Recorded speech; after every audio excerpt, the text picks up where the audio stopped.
प्रिय दोस्तों नमस्कार। मौन रहे, मुक्त रहे, न किसी को सवाल करे, न किसी को जवाब देवे।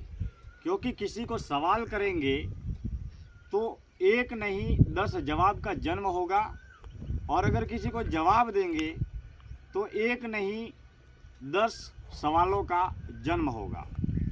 अगर हम न सवाल करते हैं न जवाब कर देते हैं तो हमारी मौन की मुक्त यात्रा को तय करने में बड़ी ही आसानी और सुलभता होगी।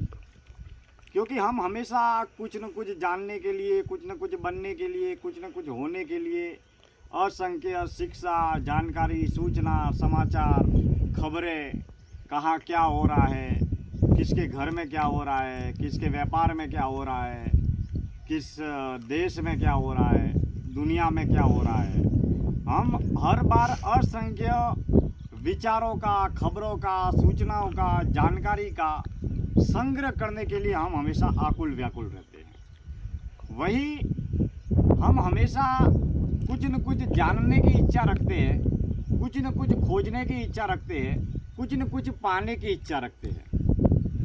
इसके लिए हम कई लोगों को बार बार सवाल पूछते रहते हैं।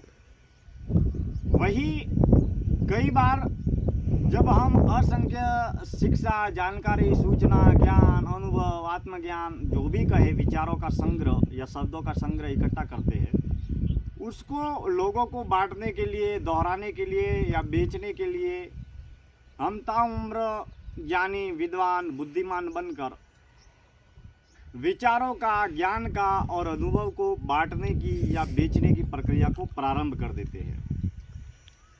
इस प्रक्रिया से मौन की मुक्त यात्रा में बहुत बड़ा नुकसान भी होता है, क्योंकि हमारा ही समय और ऊर्जा शक्ति व्यर्थ रूप में नष्ट होती है। और कई बार यह संपूर्ण प्रक्रिया एक मशीनरी तल पर होती है, जैसे एक टेप रिकॉर्डर होता है या रेडियो होता है या एक जो डायलॉग डिलीवरी मैन होता है, उसके तल पर यह संपूर्ण प्रक्रिया मशीनरी तल पर घटित होती है। वही इसके माध्यम से हम असंख्य शब्दों, विचार, ज्ञान, सूचना, जानकारी, अनुभव का संग्रह करके हम अपने इस अनमोल जीवन को शब्द बेचने की मशीन और ज्ञान बांटने की एक दुकान मात्र बना लेते हैं, जो हमारे मौन की यात्रा में मुख्य रूप से बाधा है। दरअसल साधक जितना शब्द में, विचारों में, ज्ञान में, इस शब्दों से बनाए हुए विचारों के संग्रह किए हुए भ्रमजाल में जितना घुसता रहता है, उतना वह वाणी से भी मुक्त नहीं हो पाता है और शब्दों से भी मुक्त नहीं हो पाता है। वही विचारों के कोलाहल और शोरगुल से भी मुक्त नहीं हो पाता है। ये प्रक्रिया ठीक ऐसे ही होती है जैसे मान लीजिए एक तालाब है और तालाब में बिल्कुल शांत पानी है। उस शांत पानी में कोई भी लहर नहीं उठ रही है, लेकिन हम क्या कर रहे हैं, बार बार उसमें कंकड़ डाल रहे हैं, पत्थर डाल रहे हैं, चट्टान डाल रहे हैं, धूल डाल रहे हैं, जिससे वो पानी जो है उसमें बार बार लहरें पैदा हो रही है और वो पानी अशांत हो रहा है और मैला भी हो रहा है। तो दोस्तों, हमारे मन से मुक्त रहने और जीने के लिए हमें मुक्त रहने की मौन यात्रा का प्रारंभ अवश्य करना चाहिए, अगर साधक की आंतरिक आध्यात्मिक यात्रा में तरक्की करनी है।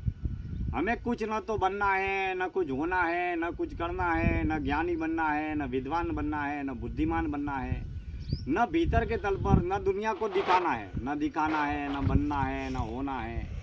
हमें बस केवल मौन मुक्त यात्रा का चयन है या चुनाव करना है। अब इस मौन मुक्त यात्रा में भीतर की आध्यात्मिक तल की यात्रा के लिए ये बहुत सार्थक कदम है। लेकिन घर, परिवार, समाज, संसार, देश, दुनिया, वहाँ तो हमें शब्दों का भी इस्तेमाल करना पड़ेगा, बोलना भी पड़ेगा, बातचीत भी करनी पड़ेगी। कभी किसी को कुछ ध्यान में नहीं है या जानकारी नहीं है या कुछ समझ में नहीं आता है तो पूछना भी पड़ेगा, कोई हमको पूछता है तो जवाब भी देना पड़ेगा।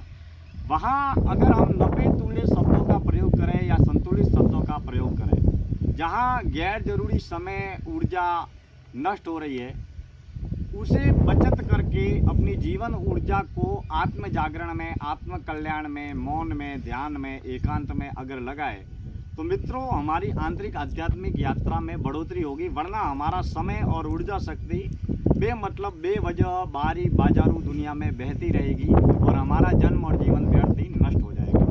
क्योंकि हम जब तक मन के विचारों से, अहंकार से, मोह से, बंधन से मुक्त नहीं हो पाते हैं और मन के मुक्ति की यात्रा शब्दों के मौन से, वाणी के मौन से प्रारंभ होती है। इसके लिए मित्रों हमें वाणी और शब्द की बाहरी बाजारू यात्रा और भीतर की मौन मुक्त यात्रा में, दोनों यात्राओं में तालमेल या संतुलन बनाकर चलना परम आवश्यक है।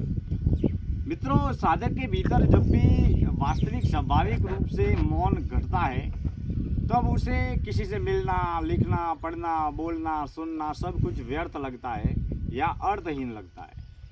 क्योंकि मौन अपने आप में सबसे बड़ी महान यात्रा है। सत्य की खोज के लिए, शून्य की खोज के लिए या शून्यवाद के अनुभव को करने के लिए मौन रहना, मौन जीना परम आवश्यक है।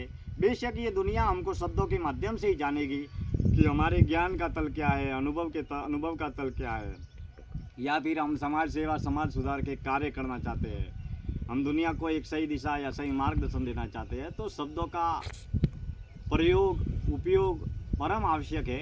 लेकिन हमारे समय और ऊर्जा और जीवनी शक्ति को सही सार्थक दिशा में लगाकर जीवन के उत्थान के लिए, जीवन के कल्याण के लिए और आत्मज्ञान की राह में आगे बढ़ने के लिए परम कदम अवश्य उठाना चाहिए।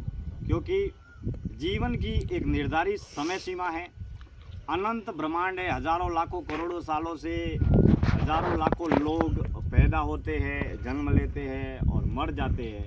लेकिन मित्रों हमारा जो जीवन है वो सीमित है। अब इस सीमित जीवन में हमें अपनी ऊर्जा शक्ति को बाहरी बहिर्मुखी दिशा में कितना लगाना है और आंतरिक अंतर्मुखी दिशा में कितना लगाना है, हमें नाम कमाने के लिए, धन कमाने के लिए, मान सम्मान, पद पुरस्कार पाने के लिए कितना समय और जीवन व्यतीत करना है, खर्च करना है, और हमें अपनी आत्मा के आत्म कल्याण के लिए, आत्म उत्थान के लिए, मौन के लिए, ध्यान के लिए, एकांत के लिए, साधना के लिए, भक्ति के लिए कितना जीवन लगाना है, इसका अनुपात, संतुलन और तालमेल होना परम आवश्यक है।